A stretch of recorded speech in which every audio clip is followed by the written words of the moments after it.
بسم اللہ الرحمن الرحیم۔ السلام علیکم دوستو۔ سلطان صلاح الدین ایوبی کو ان کے جاسوسوں نے بتایا ایک عالم دین ہیں جو بہت اچھا خطاب کرتے ہیں اور لوگوں میں بھی بہت مقبول ہو گئے ہیں۔ سلطان نے کہا آگے بولو۔ جاسوس بولے کچھ غلط ہے جسے ہم محسوس کر رہے ہیں مگر لفظوں میں بیان نہیں کر پا رہے۔ سلطان نے کہا جو دیکھا یا سنا ہے بیان کرو۔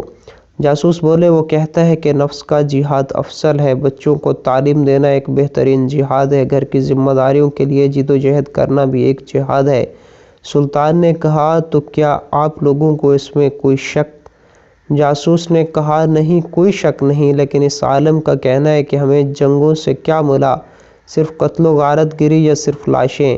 ان جنگوں نے یا تو ہمیں قاتل بنایا یا مقتول۔ سلطان بے چین ہو کر کھڑے ہو گئے۔ انہوں نے اسی وقت عالم سے ملنے کی ٹھانی۔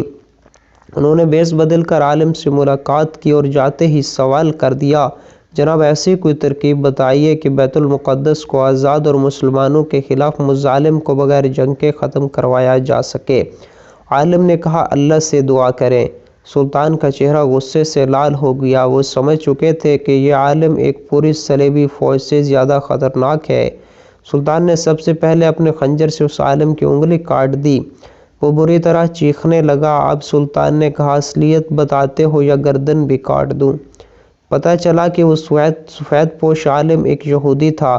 یہودیوں کو عربی بخوبی آتی تھی جس کا اس نے فائدہ اٹھایا۔ سلطان نے پایا کہ اس جیسا درس اب خطبوں میں عام ہو چکا تھا۔ سلطان نے بڑی مشکل سے اس فتنے کو روکا۔